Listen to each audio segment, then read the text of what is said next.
The following program was made possible by the generosity of those who have determined to hold fast to the true Roman Catholic religion, as expounded by the Roman Catholic Church before the disasters of Vatican II and the so-called New Mass.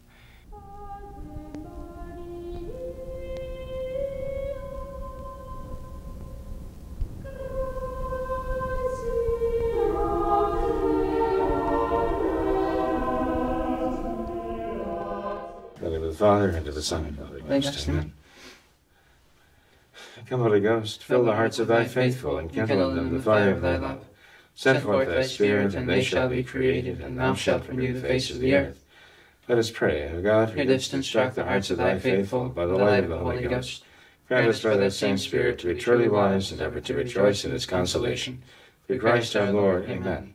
May the divine assistance remain always with us. And may the souls of the faithful departed through the mercy of God rest in peace. Amen. And O Mary, seat of wisdom, pray for us. In the name of the Father, and of the Son, and of the Holy Ghost. Amen. Hello, and welcome to What Catholics Believe. I'm your host, Thomas Nagley, and with me tonight is Father William Jenkins. He's a member of the Society of St. Pius V, and he's also the pastor of Immaculate Conception Church right here in Norwood, Ohio. Hello, Father. How are you? Very fine, Tom. Thank you. How are you doing? Well, Father, thanks for being here. You're very welcome. Thank you. I think I've got some of my voice left. That's good. Good news for some, bad news for others. Great. Sounds good. Well, Father, we've got several things to get into tonight, but the first thing, we've kind of had this on the back burner for a while, is we received several requests for you to comment on Benedict's recent letter concerning the scandal, the abuse crisis in the Novus Ordo Church right now. And Father, I personally suffered through most of the lengthy letter that Benedict wrote, and I can just tell you, it's rife with modernism. Every sentence, practically, I think, perfectly describes the modernist position, the modernist mindset. But the real gist of the letter, Father, is what Benedict is saying is essentially that the abuse crisis, everything that's happening now, all of the scandal, all of that is simply a result of the cultural revolution of the 1960s era. Benedict says, yes, we were, I was personally in charge of the Novus Ordo Church, yet I was powerless to do anything against this. Everything that happened is simply just a natural consequence of this great cultural revolution where all of the societal, all of the sexual norms and everything were just totally overthrown, totally inverted, and all of this. So what is your take on this idea, Father, of Benedict saying this, that's the problem. It's just this cultural revolution of the 1960s, and he was powerless to do anything against it. I think it's a shameful admission. I think it is a statement of abdication of the Church, and of him, of Benedict personally, that he could not, by the power of God's grace, working through the Church, not only withstand this onslaught of hellish influence on earth, but actually overcome it and drive it back. And this is the purpose of the Church, right? So if he didn't have the power of God's grace working with him, through him, and in the Church that he governed, then that's a very damning admission on his part. And you'd think if he had any sense, he'd realize that. Right. You'd think he'd be embarrassed, even if he thought it was true, you'd think he'd be embarrassed to admit it. So I just don't understand the thinking on the subject. Well, I do. It's modernism. It comes down to modernism again. Modernists say things that any thinking person would be embarrassed to say. But so basically, he was saying that the cultural developments at the time simply swamped the Church. Right.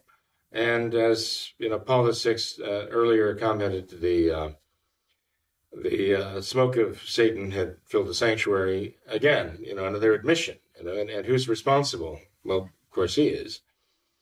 But I think it's also interesting that the people wanted to interpret this. Some people wanted to interpret Benedict's letter as a rebuke to Francis and as a counterpoint to Francis, because Francis is touting this absurd line that the problem with the homosexual onslaught in the Novus Ordo Church is due to clericalism, which is absolute nonsense, patent nonsense. And here Benedict comes out and says, no, there was this homosexual what was the word he used? Almost a cabal or a clique in the seminaries that caused this damage within the church. And so they're trying to cite Benedict against Francis, but neither statement is really adequate to address the issue. And the issue really comes down to that the Novus-Ordo hierarchy is rancid with homosexuality right now. And Francis, who has just come out with new norms now for reporting abuse, norms that basically require the lower clergy to report cases of abuse to the Novus Ordo bishops, which has been the problem all along, because these are the ones who are protecting this whole thing. These are the ones who are incubating this whole problem. These are the ones, ultimately Francis himself, promoting these homosexual clergy, notably priests and cardinals, into their positions in the Novus Ordo Church. So there's no doubt, Father Rueda, years ago, Enrique Rueda wrote The Homosexual Network. And this book really blew this story wide open, as it were, way back before anybody else was writing about it. And Father Rueda was writing about what he'd personally seen. And so 20 years later, when it became, the chickens had come home to roost, so to speak, and it could no longer be hidden. Okay, it became very obvious, even here in Cincinnati, when Archbishop Pilarczyk had to stand before a courtroom a judge in Cincinnati and plead guilty to covering this up. But he didn't plead guilty as though he were the guilty one. He blamed the church, as it were, saying the archdiocese, the Catholic Archdiocese of Cincinnati, was the guilty party in covering up this abuse. And now, we had the current conflagration, starting with the Pennsylvania grand jury report.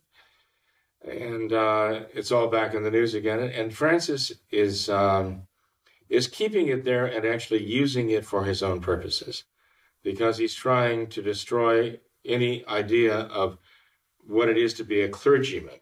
He's not, it's not a matter of clericalism. He's trying to destroy the whole idea of a clergy, and a clergy that actually forms a hierarchy of the church. Mm-hmm. He's trying to reconstitute the church, trying to tear down the traditional Catholic Church, all the vestiges that remain, and he wants to build his church in his own image and likeness of his own corrupt modernist thought. One of those helping him, his right-hand man, kind of the dark shadow in all this, is Maradiaga, Oscar Maradiaga down in Honduras. And here's a man, too. He's one of the original 9 who were named by Francis to this council to help him basically redesign the government of the church, Francis's church. And now there are 6 of them. 3 of them have resigned. Most of those named to the original Council of 9 have been in the news because their own seminaries and dioceses are rancid with homosexuality, and they've been accused, again, of covering that up. And not only covering it up, but actually promoting it within their own seminaries and trying to stifle the seminarians who would reveal it. Maradiaga tops the list here. He's sometimes considered to be like a shadow pope for Francis. Something curious about this whole thing, which relates to our last program. Vice President Pence said that he was told by, I think it was an official, it might have been the president of Honduras, for all I know. But in any case, he was told by a high official in South America that Maduro in Venezuela was sending these waves of immigrants up to our gates to the south here in Mexico. And Maduro vehemently denies that, says it's absolutely not true. And I'm inclined to believe him, because it makes much more sense to me, in light of especially Francis sending $500,000 worth of aid to the caravans arriving. Notice the point of origin of those caravans is Honduras. We're talking about the Hondurans actually being the kind of the the well springs of this veritable stampede, as it were, that show up by the tens of thousands at our borders to the south, I wouldn't be a bit surprised to find out that Maradiaga is behind it. And in fact, I'd be very surprised to find out that Maradiaga, the cardinal, friend of Francis, the collaborator of Francis, is not the principal mover behind it, and his friend George Soros funding it. So I would suggest that if somebody really wants to investigate where this is originating, I'd suggest they check on the doorstep of Maradiaga down in Honduras. Mm-hmm. But again, they all have an agenda, don't they? They all have the leftist agenda together. So in any case, Tom, with regard to Francis, going back to Benedict's letter, there's a great tussle going on now among the conservative Novus Ordo writers as to whether Francis is truly the Pope or Benedict's the Pope, as though Benedict did not really resign, as though Benedict had resigned only the ministry but not the office, and they're contortionists. They're intellectual contortionists to try to determine exactly what's going on there, but they're driven by this horror that is in the Vatican now, and what is happening to the Church that they believe really is the Catholic Church, and they're at a loss to explain how this can be. But finally, some of them are coming to the conclusion, well, we just have to accept the fact that Francis is the Pope, and there's nothing we can do about it, and he can do whatever he wants. Mm-hmm. And this is the problem that they've actually betrayed the souls of all of these people into the hands of the modernists by saying that. You know, the SedeVACANTISTS, whom they deplore, Hillary Clinton, they call the deplorables, I guess. The SedeVACANTISTS say, but a true Pope cannot do such things. And these conservative Novus Ordo types come back and say, but Francis is the true Pope, and he's doing these things, which it shows no logic whatsoever. It doesn't even address the question, right? It begs the question. And the consequence of what they're doing is starting from the point that Francis is the Pope. He is a true Pope. You cannot question that.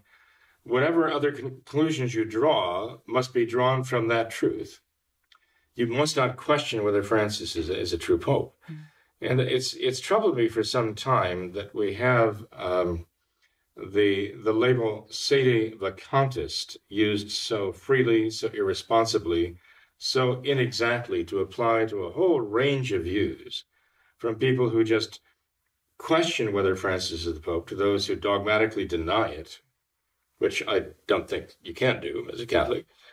But we've had no real name for those who, on the other side of the coin here, who insist that Francis is a Pope and must be the Pope, and he has the power to do what he's doing, so be quiet, and we just have to stand back and watch him do it. If he's hacking the church up with his ecclesiastical machete, we just have to say, well, he's the Pope, so he has every right to do this. But I think I've actually hit upon a name for them. Uh-oh. Yes, that actually at least satisfies me. We have the SedeVACANTISTS on the one hand, mm-hmm. which needs a lot of explanation as to what it means, obviously. But I think we have the SedeNEGANTISTS. SedeNEGANTISTS, because negans, negantis in Latin means denying, deniers. Those who deny. And the reason why I think that applies to them so well is because Francis is the head SedeNEGANTIST. He denies the papacy. He rejects the papacy of St. Peter. He is the modernist pontiff. He has actually explained to us his concept of the papacy. It is not the Catholic teaching on the papacy. It's not the papacy of Peter. It's not the papacy established by Jesus Christ. And so Francis is the one who starts denying the papacy. And he actually is in the process now of destroying every vestige of the true papacy and replacing it with his distorted, modernist, corrupt, satanic idea of a papacy that is actually just sort of ruling the faithful as its mouthpiece, and of the liberals, the leftists. And as you know from our last program, he's called for a world police force to enforce the rulings of the United Nations and world governing bodies. So he's calling for a one world government. And but all of those who follow Francis, all of those who say he is the Pope, and no matter what he does or what he says, you can't change that. He's the Pope, and he has the power to do what he's doing. They are the ones who are putting the weapon in his hand to execute the church. Okay, they are enabling him. They're empowering him to carry out this murder of the church. And to the extent that they do that, they are SedeNEGANTISTs. They are with him in destroying the papacy. Mm-hmm. My position is, and I think many others in the world today, if you ask them, well, what do you think of Francis? I think most traditional Catholics would say, well, we just don't know. We don't know how can he be the Pope? How could he really be this vicar of Christ on earth and do the things he's doing? I think most people have the sense that there's a problem, okay, a serious problem, which is an existential problem with regard to the papacy and somebody holding the office of the Pope. And, all one has to do is acknowledge that there is a legitimate doubt. It's all one has to do. Acknowledge there's a legitimate doubt about the papacy of Francis. One doesn't have to deny it. One just has to say, well, intellectually speaking, there's a legitimate reason for questioning whether he really is the Pope. And immediately you take from him all the power to do the damage he does. Immediately you deprive him of the power because it calls into question the legitimacy of all that he does. Right. So I just hope and pray that those who are, it seems to be wanting to go crashing down in flames with Francis, that they will come to their senses and realize, their Catholic sensus, the sensus catholicus, and realize there is a legitimate doubt here. And we cannot empower him to do what he's doing and say, well, the Pope is doing this, so he has the right to do it, the power to do it, and we have to respect it. We have to go along with it. We don't. We have an obligation to oppose it. As St. Robert Bellarmine, whose feast day was just recently, told us, we have to oppose it. We have to refuse to carry out his commands, and we have to impede the execution of his orders. That's right.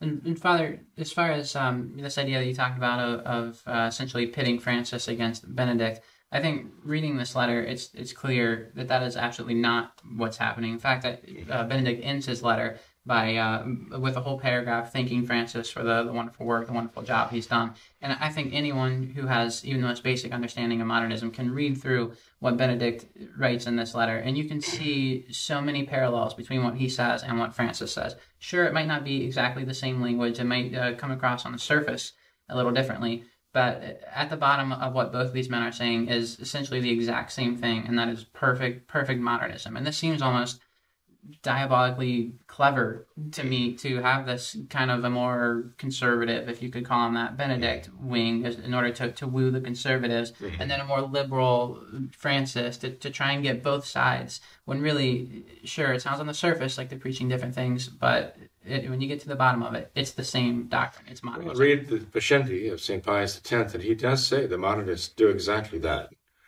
They play both sides, okay? But, and I agree with you on one point, but there is one point that I think people might disagree. I mean, I agree with you when Benedict says that, well, it was just the 1960s. It was the Cultural Revolution of the 1960s. The church was caught in that, and that's what happened to the church. Church got swept away with that. Well, remember when the so-called abuse crisis first became known even back in the 1990s, right?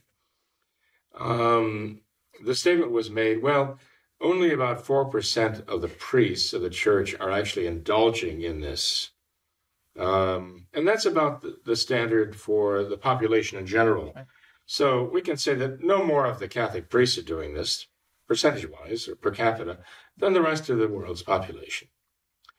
And which, again, the modernists give that as though it's an answer to, it answers the question.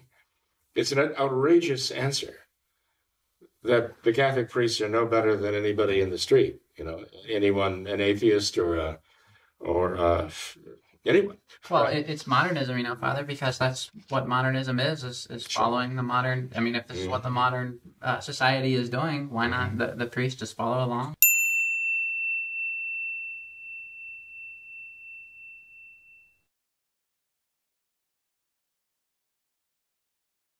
Sure, it's all part of the overall big picture, right? Right, yeah. Sure. The modernist. But the problem was they were saying 80% of the bishops were covering it up. Now, that's pretty bad. That's pretty serious. This was back in the 1990s. They were acknowledging, there were those who were coming out and saying that 80% of the bishops were actually covering up these 4% of the clergy and shuffling them around. Mm-hmm. And this is what it comes down to. Modernism, absolutely. Okay, Benedict, Francis, they're together in that understanding, and it's not a problem for them. They don't seem to have a problem. Francis, in fact, is promoting through the ranks those who have protected this perversion, and it's almost as though it's a job requirement of Francis to be promoted to the level of a bishop or an archbishop or a cardinal, that you have involvement, in this perversion, which says a great deal about Francis. But the question of this, when Benedict says the homosexual cliques in the seminaries, okay? Now, I don't recall Francis using that expression. And I think that's what people latched onto, to say, well, look, this sets Francis and Benedict apart from each other. That Francis says clericalism, and Benedict comes out and actually talks about the homosexual cliques that took control in the seminaries. Do you see a problem? Do you see a difference there? No. You don't? Okay. Curious. I mean, I don't either, but I'm just saying that this is, I think, what drew people's attention, to say, look, Benedict is saying what Francis would not. But what's the difference? I think the difference, for one thing, is that Francis has had his what he calls his synods, and he had the synod youth, and he was talking about the abuse and how we deal with abuse, right? Mm-hmm. And he said nothing about homosexuality, not one word about homosexuality in that whole charade. Mm-hmm. It was about abuse of children, right. Okay, minors. Right. And now that he comes out with his new norms, Francis is, okay, he says that what's to be reported is the abuse of a minor, a child. He does not require reporting, and even doesn't necessarily name it as a sin or a crime, consenting adults, males, engaging in impure activity, homosexual activity. That is not included in the necessity of reporting in his new norms, mm-hmm. See?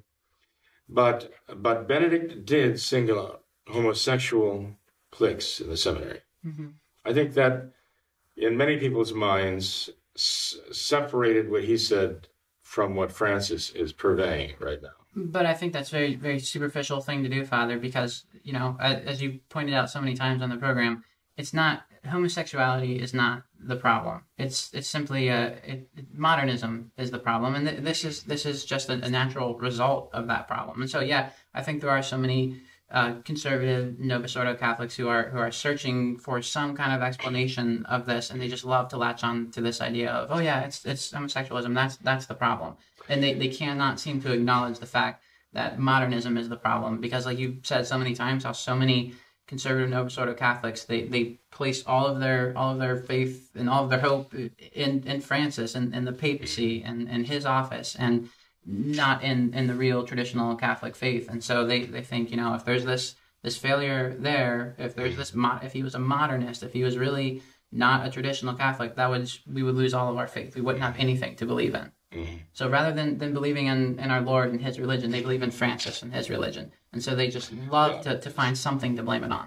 And I think that's homosexuality. Right. It becomes not the office, but the man. And they can't distinguish between the two in the end. But, one has to be very careful about saying, and I have said this before, that the ultimate problem is not homosexuality. The ultimate in the church and the clergy of the Novus Ordo, the ultimate problem is modernism. One has to be careful because one can die of pneumonia, but the pneumonia was caused by some other problem. Sure. And modernism destroys the church's immune system against the world. Mm-hmm.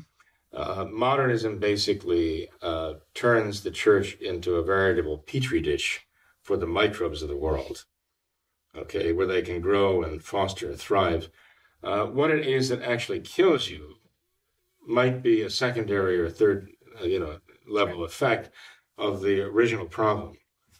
So, homosexuality, I don't mean to minimize the problem, and you don't either, I know, but we need to understand what we mean, and I'm sure it's what we both mean when we say that homosexual is not the problem. Okay? Right. The problem that has allowed the homosexuals to swamp the church and just take over the hierarchy from top to bottom, practically. Yeah. And there are those who are not actively involved in that. And so maybe there are those who are not covering it up, although I tend to think that the way it's been, it's hard to imagine any bishop being free from having, totally innocent of having covered that up.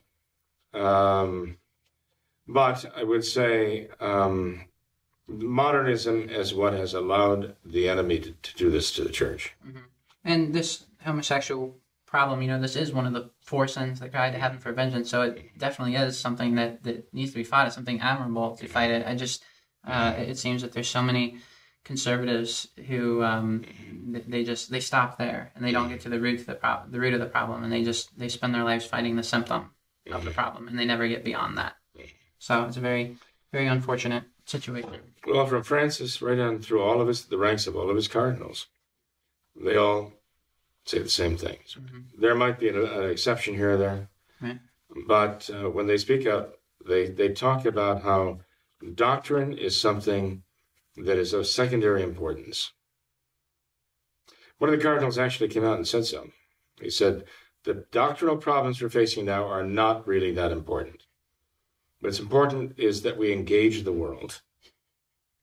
I couldn't think of a better way of putting what they're doing right now. Because next month, Francis is going to unveil the work of this council that has been busy for some years now to redesign the church, right? And they are going to come out with this so-called SedeNEGANTISM, which is the congregation for the evangelization of peoples, right? And that is going to absorb the old congregation for the doctrine of the faith, which is now going to be sort of a footnote, right, contained within that. The matter of doctrine is going to become secondary at best. And that whole SedeNEGANTISM of the congregation of people is going to take over all of the operation of the church's work in the world. And it's going to be about the agenda of the leftists. Global warming, climate change. Deforestation. Right? Deforestation, the socialism, the condemnation of capitalism. It's all going to be about that. That's going to be the new, talk about the social gospel come home with a vengeance, right? Everything is going to be subordinated to that. And it's ironic that just before announcing this new SedeNEGANTISM that is going to put the church on this trajectory of the Masons, the Kabbalists of the world, Francis says, now we need a world police force to enforce this. Remember when he got together with the imam and they were all chummy? And they put out the statement that, God wills this diversity of religions. Yep. And then, of course, Francis mealy mouthes around about that and says, well, I meant that God tolerates that God, finds it as his resigned will, Now Francis has again come out and said that the diversity of religion is the wealth of humanity. So he makes it very clear it's a positive good. Right. It's a heresy. Right. Right? No matter how he may dance around it when he's pressed by a Bishop Schneider or a Cardinal Burke, he's a heretic. Right, and I believe in that when Bishop Schneider met with him and questioned him about this, confronted him with this idea, Bishop Schneider kind of gave him the answer almost and said, did you mean that God wills this with his permissive will? And Francis' answer was, yes, you can say that. You can say that. You can say That's that. It's just... Typical modernist response. Right? Awful. Well, Francis has just come out and announced that the diversity of religions, with Christ, without Christ, with a false Christ, that's the wealth of humanity. Okay? And the idea that they are going to squelch doctrine, notably Catholic doctrine, of course, and they're going to put the social agenda on the front burner, and then call for some kind of police force to actually enforce it at the end of a bayonet. That's pretty frightening. It should be frightening for people who understand what leftism is. Mm-hmm. And Francis is, of course, the leftist in chief right now. Right. Well, hey, Father, that almost sounds like a certain country with which the Vatican has been attempting to enter into negotiations with. So I think that leads nicely into our next topic, which was an interview in the Global Times with Cardinal Parolin, and it's about this this relationship between the Chinese and the Vatican, and this great deal that they're trying to work out. And so the interview asks about this dialogue and how it's proceeding. And Cardinal Parolin, his response is that, quote, there is confidence that a new phase of greater cooperation can be opened for the good of the Chinese Catholic community and the harmony of the whole society. The channels of communication are working well. There are elements which demonstrate an increased trust between the two sides. We are inaugurating a method which appears positive and which will still have to be developed over time, but which for now gives us hope that we can gradually arrive at concrete results. So, Father, it seems that this agreement is humming right along. Tom, that statement by so-called Cardinal Parolin, who was the Secretary of State for Francis, might as well have been stated by a Communist Party official. It could come straight out of the Communist Party of China. That's right. Perfect propaganda. Mm-hmm. Okay. By the way, who was the point man for Francis before Cardinal Parolin now has spoken up? Who was the one who actually was dealing with China? Who was the emissary to China, working with the Communist Chinese? Was that Zen? No. It was McCarrick. Oh. Theodore McCarrick. None other than the famous Theodore McCarrick. Good guy.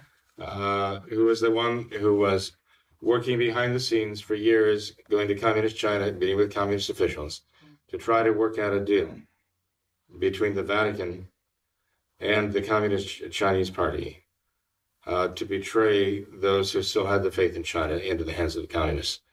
And now we're reading daily the oppression that these people are feeling. And the communists are trying to crush them. And this is the kind of statement you get coming out of Francis's Vatican, the Secretary of State. Pure propaganda. Okay. It's very cynical propaganda. Well, who was the one, Archbishop of Saarland, was that his name? Who said that in China we find the most perfect implementation of the Church's social doctrine. That's right. Can you imagine a statement like that? Inconceivable. But again, just perfect communist propaganda coming out of the mouths of the Novosibirsk clergy, Francis's clergy. Another quote from here. The interviewer asks if there are certain areas in which the two sides can work together. Kind of what exactly they're talking about. And Parolin says, as I pointed out before today, many global challenges exist which need to be faced with a spirit of positive cooperation. I'm thinking in particular of the great issues of peace, the fight against poverty, environmental and climatic emergencies, migration, the ethics of scientific development, and the economic and social progress of peoples. Father, this perfectly parallels what we talked about last week with the Amazon Synod, where their topics of discussion are, deforestation, poverty, climate change, and all this. Not one word about faith, No, charity, the sanctification of the soul, right? eternal life. Yeah, he lists a whole smorgasbord of issues here. It's the gospel of this world. It's the gospel of the world. That's just absolutely assuring. The Masons would be proud of that. They can certainly embrace that. That's right. Father, he ends here with the interviewer asks, do you have a particular message for the Chinese people and its leaders? And this is the quote here. He says, I would like to send to the leaders, but also to the people of China, the greetings, best wishes, and prayers of Pope Francis. The Holy Father asks Catholics in particular to undertake with courage the path of unity, reconciliation, and a renewed proclamation of the gospel. Get this, he sees China not only as a great country, but also as a great culture, rich in history and wisdom. China, a great country, Father. Mm-hmm. Well, Communist China. Okay? Communist China. Communist China. Mm-hmm. And Father, I had a great... As though the Communist Chinese, the Communist Party of China represents the culture of the Chinese people. That's right.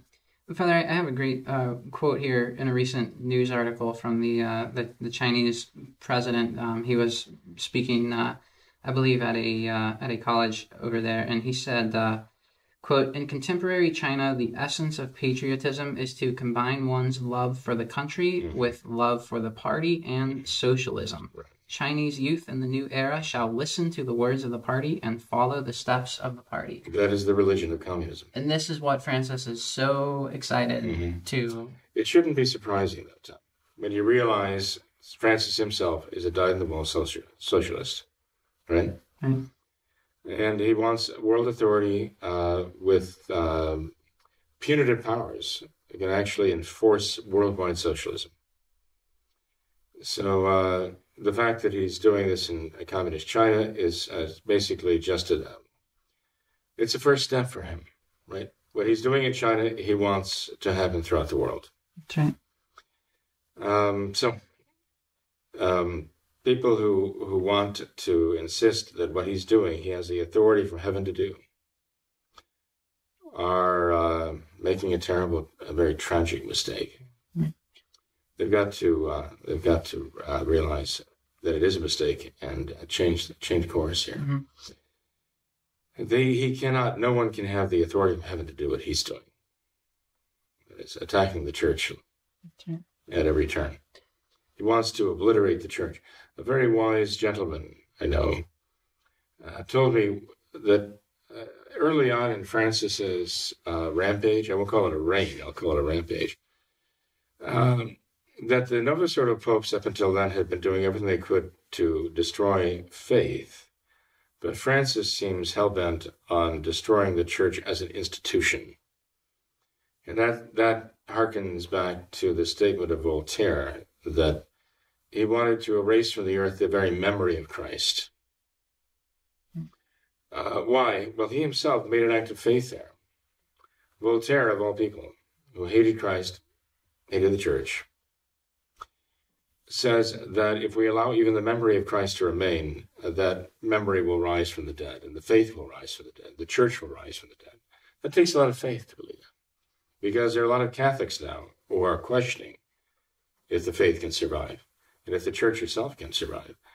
Well, those who want to betray the church into the hand of her enemies and say that the chief modernist Francis is the vicar of Christ on earth, and what he's doing with the authority of Christ behind him.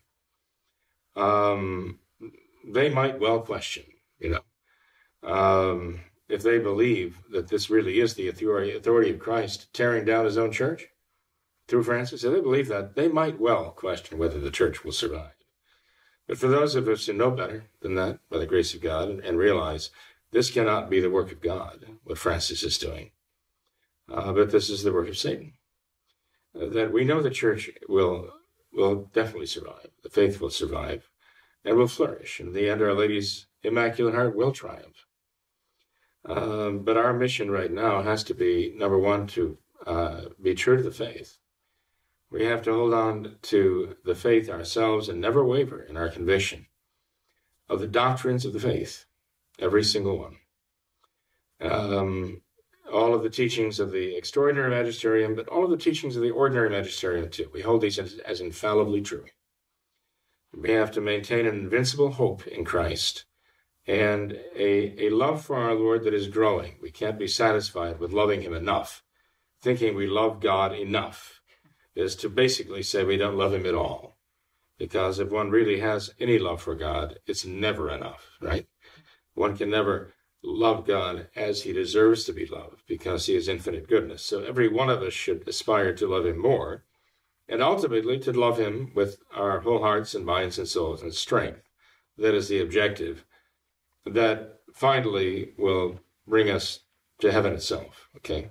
That perfect love for God, that only God can work in the soul by grace. So it should be the agendum of every single one of us, I say agendum singular, for each and every single one of us, to cooperate with God's grace, to hold the faith and hope and charity, and to practice the faith. That's what the religion is. That's the traditional Catholic religion we have to practice. And regardless of any other voices, any dissenting voices, or anyone saying you can't do that, that's not allowed, hold fast to the traditional Catholic faith.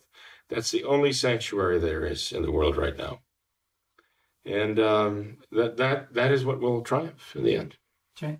Father, just to come full circle on everything, Benedict, in the end of his letter that we've been mentioning, his solution to everything is simply love. You know, he talks about the dignity of man. Those are the words of a scoundrel.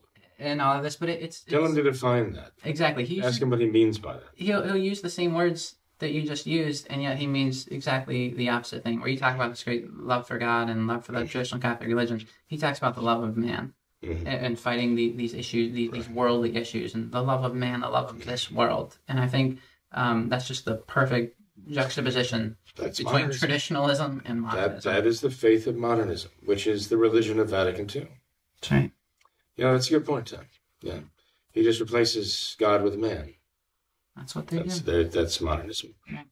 Well, Father, I think we can end with that. We have several more topics in the works. I know we have received several requests from viewers concerning an update on the vaccine question. We received several videos and an article. Viewers have sent us some very good information. Yes. That do require comment. So we can't just leave it the way it is. Right.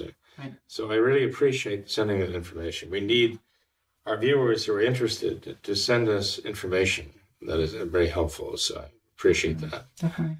Well, Father, thanks for being here tonight. I appreciate your time. God bless you. Very welcome, Tom. Thank you, too. God bless you.